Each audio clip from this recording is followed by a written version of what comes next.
Have you ever felt like she's still thinking about you, but would never dare admit it? Pride, something that seems strong, can actually be a prison, trapping two people in silence while their hearts scream for connection. And the paradox is, you feel it too.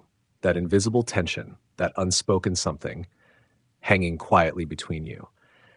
But what if I told you the answer isn't chasing after her, or begging, or lowering your pride just to match hers? There's a smarter way, a more powerful, calmer path, the Stoic way. This isn't about playing games. It's not manipulation or tricks. It's about control, but not of her, of yourself.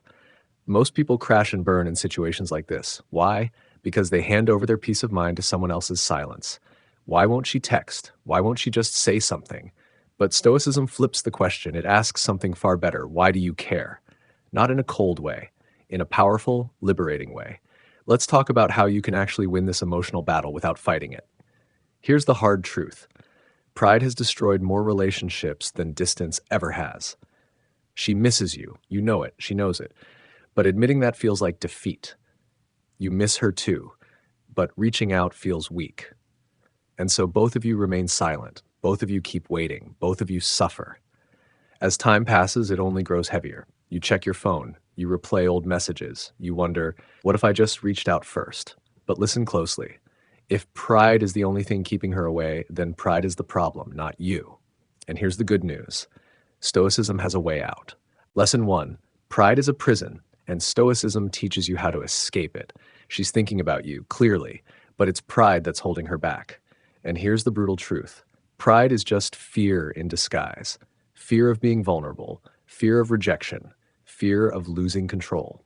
Marcus Aurelius, one of the greatest Stoic philosophers, faced betrayals, political schemes, and people who refused to admit they were wrong. His response? The opinion of 10,000 men is of no value if none of them know anything about the subject. In other words, someone else's pride isn't about you. It's about them, their ego, their fear. So what should you do? You refuse to play that game.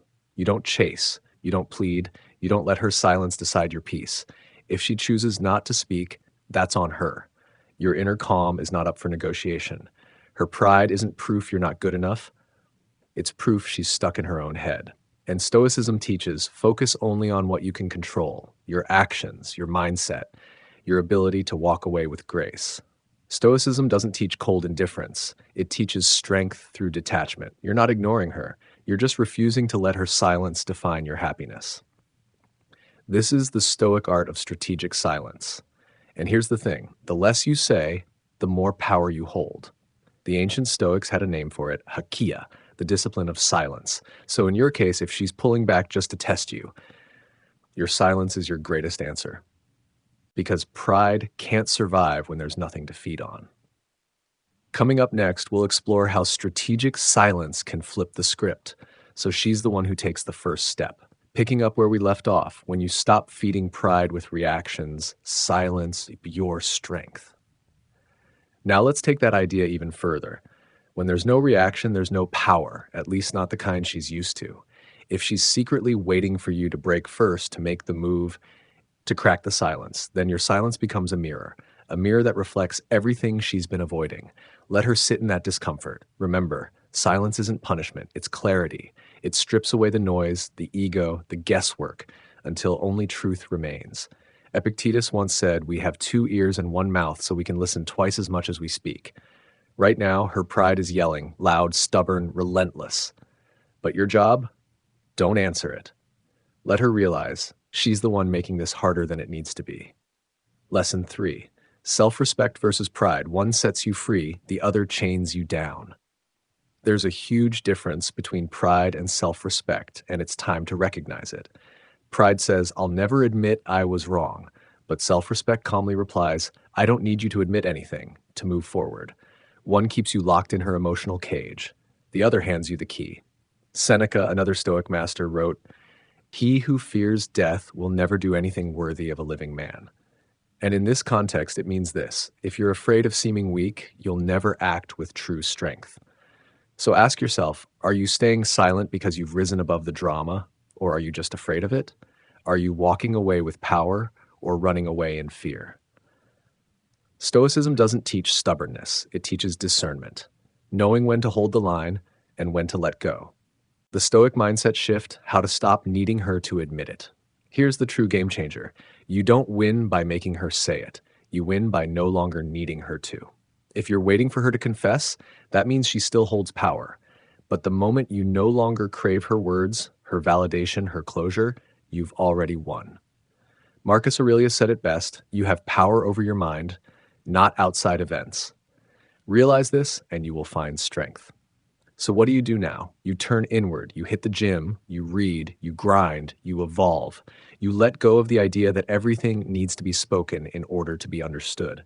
Some things remain unsaid, and that's perfectly okay. Let her silence be her burden, not yours. Because when you stop waiting for her pride to break, that's when you reclaim your peace. Final Stoic lesson, how to move on without closure. Closure? It's a myth. The idea that you need her to say, I miss you, I regret it, I still think about you. It's just another trap, another form of emotional dependency dressed up as healing. Stoicism teaches the concept of amor fati, love of fate. Accept what is, even if it's not what you wanted. So what's the practical move here?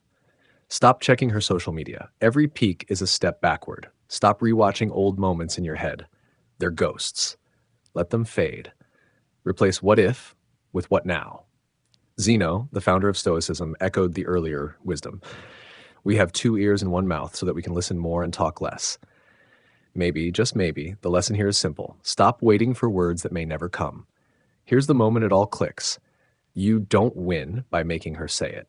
You win by not needing her to. That's the Stoic way. That's real strength. And ironically, it's often the moment her pride finally cracks. So if she's still thinking about you but won't say it, fine, let her. Let her replay, rethink, and wonder. Your job isn't to convince her. Your job is to live so fully, so confidently that her silence means nothing to your peace. That's power. That's control. That's Stoicism. And now, let's take this even deeper. Because next we'll explore what to do when she finally reaches out and how to respond like a true Stoic.